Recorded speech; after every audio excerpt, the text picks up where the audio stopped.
wacan wanaagsan daawadayaal idilkiinba meel kastoo aad joogtaan waa mar kale iyo barnaamijkeenna xogta dunida oo aynu daaha kaga rogi doonno digniin culus oo laga soo saaray dagaal nukliyeer ah oo lagu halaagsamo waa kuwee dalalka laga baqayo in ay adeegsadaan.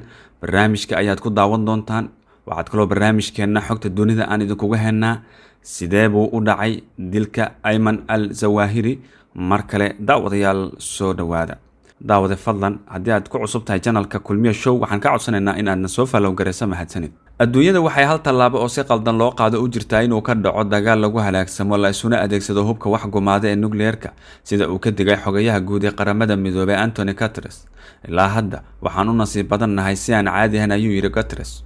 xiisadaha caalamiga ah iyadoo ay sii kordhayaan sii jirista bini'aadamka waxay ku xiran tahay hal isfaham waa oo dhaca ama xisaab qaldan oo sababta in la isku adeegsado nuclear ayuu hadalkiisa kusii daray xogayaha. hadalka Anthony Guterres waxa uu kusoo beegmayaa xilli uu furmay shirweynaha dalalka saxiixay heshiiska nuclearka. heshiiskaasi oo dhacay sanadkii 1968 waxa uu ka dhashay qalalaasaha gantaalada Kuuba. waa dhacdo inta badan lagu tilmaamo inay ahayd tii ugu weyneed ebed oo sababi gaarta dagaal nukliyeer ah. heshiiska waxaa loo dejiyay qaab looga hortagayo in dalal badan ay samaystaan ama in la faafiyo hubka nukliyeerka iyo sidoo kale in lasii wado hadafka ugu dambeeya ee ah hubka dhigis dhammaystiran oo nukliyeer ah. inta badan dalalka adduunka oo dhan ayaa saxiixay heshiiska ku saabsan in aan la faafin hubka nukliyeerka oo ay ku jiraan 5 quwadood ee ugu waaweyn ee haysta nukliyeerka. laakiin dalalka farakutiriska ah ee aan weligood saxiixin waxaa ku jira 4 wadan oo la ogyahay ama looga shakisan yahay inay haystaan hubka nukliyeerka, kuwaasoo kale ah Hindiya, Kuuriyada Waqooyi, Bakistaan iyo maamulka Israa'iil. xogahaya Guterres ayaa sheegay in nasiibka ay dunida uga badbaaday musiibada nukliyeerka in laga yaabo in uusan sii jirin, wuxuuna ku booriyay dalalka caalamka inay dib u cusboonaysiiyaan dadaalada lagu baabi'inayo dhammaan hubkaasi. nasiibku ma ahan istiraatiijiyad, sidoo kale ma aha wax looga gaashaaman karo in xiisadaha juqraafiyeed ee ku baahaya adduunka ay isu rogaan dagaal nukliyeer ayuu yidhi. waxa uu ka digay in xiisadan caalamiga ah ee haatan taagan ay dib u soo celinayaan heerar cusub, isagoo si gaara farta ugu fiiqay tusaalena usoo qaatay duulaanka Ukraine, xiisadaha gacanka Kuuriya iyo bariga dhexe. ruushka ayaa si weyn loogu eedeeyay inuu sii horinayo xiisada markii maalmo kadib duulaankii uu bishii Febraayo ku qaaday Ukraine oo madaxweyne Vladimir Putin heegan sare geliyay hubka nukliyeerka ee ruushka. waxa uu sidoo kale cawaaqib xumo ugu hanjabay qof kasta oo ishortaaga dariiqa ruushka. istiraatiijiyadda nukliyeerka ee ruushka waxaa ka mid ah adeegsiga hubka nukliyeerka haddii jiritaanka dowladda uu halis ku jiro. isniintii ayuu Putin warqad u qoray Guterres taas oo uu ku sheegay inaan lagu guuleysan karin dagaal nukliyeer ah ayna tahay inaan weligiis la furin. laakiin ruushka waxa uu weli isu arkaa in lagu dhaliilay shirka nukliyeerka. xogayaha arrimaha dibadda ee Mareykanka Anthony Blinken ayaa cambaareeyay waxa uu ugu yeeray hanjabaadda militari ee ruushka, waxa uuna tilmaamay in Ukraine ay ku wareejisay hubkeeda nukliyeerka xilligii Sovietka 1994 kadib markii ay damaanad qaad amnigeeda mustaqbalka ah ka heshay ruushka. fariin noocee ah ayay tani u diraysaa waddan kasta oo adduunka ah oo u maleynaya in uu u baahan yahay in uu haysto hubka nukliyeerka si uu u ilaaliyo, u difaaco ama uga hortago gardarada ka dhanka ah madax bannaanidiisa, ayuu weydiin ahaan u yiri. fariinta ugu xun ee suurtagalka ah ayuu raaciyay. maanta ilaa iyo 13,000 oo gantaal nukliyeer ah ayaa loo maleynayaa in uu jiro oo uu shaqeynayo 9 dal ayaa ku hubeysan. aad ayuu uga hooseeyaa qiyaasta 60,000 oo dalalku ay haystaan bartamihii 1980-yadii. barnaamijkeena xogta dunida oo kulmiye show idinkaga imaanaya ayaa daawadayaal la socotaan, bal markana aynu eegno sida uu u dhacay dilka ayman al zawahiri. howlgal qayb ka ah la dagaalanka argagixisada oo ay fuliyeen CIA da Mareykanka ayaa lagu dilay hogaamiyihii ugu sarreeyay ururka Al-Qaacida Ayman al Zawahiri.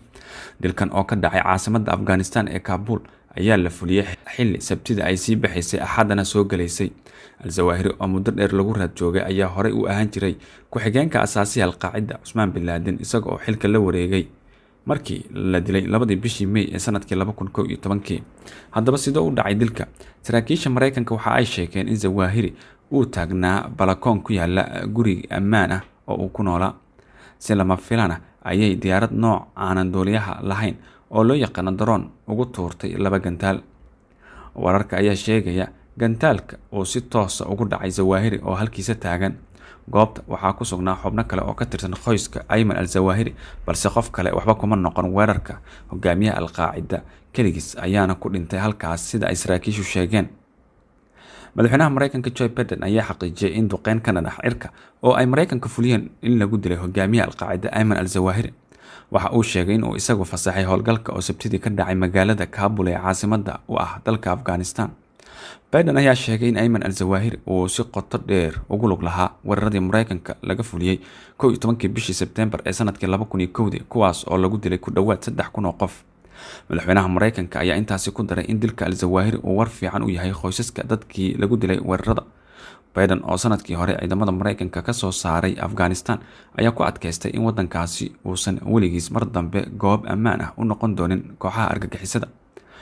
dhanka kale afhayeenka kooxda Taliban Zabihullah Mujahid ayaa sheegay in Mareykanka uu duqeyn diyaarada drones loo adeegsaday ka fuliyay xaafadda lagu magacaabo Sherpur ee magaalada Kabul oo ay meel shacabku degan yihiin.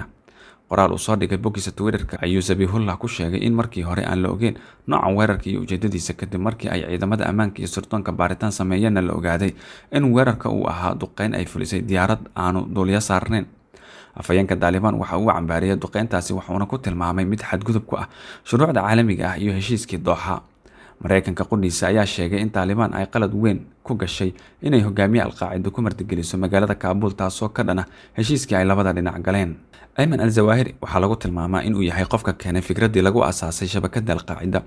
waxa uu ahaa dhakhtar u dhashay wadanka Masar markii dambena waxa uu ka mid noqday xubnaha sarsare ee kooxdaas oo gacan saar la leh ururo badan oo Islaamiyiin. xabsi ayaa la dhigay 1980 kadib markii lagu helay dambi ku saabsan in uu ku lug lahaa koox mintidiin Islaamiyiin. wadankiisa waa uu ka tegay markii laga sii daayay xabsiga waxa uuna durbadiiba ku biiray kooxaha xagjiriinta jihadoonka ah ee caalamiga ah. ugu dambeyntii waxa uu saldhig ka dhigtay Afghanistan waxa uuna ku biiray ciidan uu aasaasay taajirka Sacuudiga u dhashay ee lagu magacaabi jiray Usman bin Laden kaasoo ahaa hogaamiyihii ugu horeeyay ee Al-Qaacida. iyadoo wada jira ayay ku dhawaaqeen dagaal ka dhana Mareykanka waxayna abaabuleen weeraradii la fuliyay 11kii bishii Sebtembar ee sanadkii 2001. 10 sano ayay qaadatay in lagu guuleysto dabagalkii lagu sameeyay Usman bin Laden oo ugu dambeyn ay Mareykanku dileen 2011. xilligaasi wixii ka dambeeyay al-Zawahiri ayaa hogaanka u hayay Al-Qaacida balse dhif ayay ahayd in uu muuqaal ka soo muuqdo ama sawiradiisa la helo. marar kooban ayuu soo diri jiray fariimo ku saabsan arrimo qaasa. Mareykanka ayaa dhimashadiisa u arka guul weyn oo u soo hoyatay maadaama ay ciidamadooda Afghanistan kala soo baxeen sanadkii la soo dhaafay. shaki kuma jira in uu soo bixi doono hogaamiye cusub oo ay yeelato Al-Qaacida balse waxaa laga yaabaa in uu noqdo mid ka saameyn yar ninka uu bedelay. daawada fadlan aragtidaada qaybta hoose nagula wadaag nagu soo bir haddii aad nagu cusub tahay barnaamijkeena xogta dunida oo idinkaga imaanayay Kulmiye Show. waanaga intaas barnaamijkan kan xigay intaan ku kulmin doono waa anigoo Maxamed Abuukar Kulmiye oo idin leh nabadgelyo. Assalaamu calaykum waraxmatullaahi wabarakaatuh.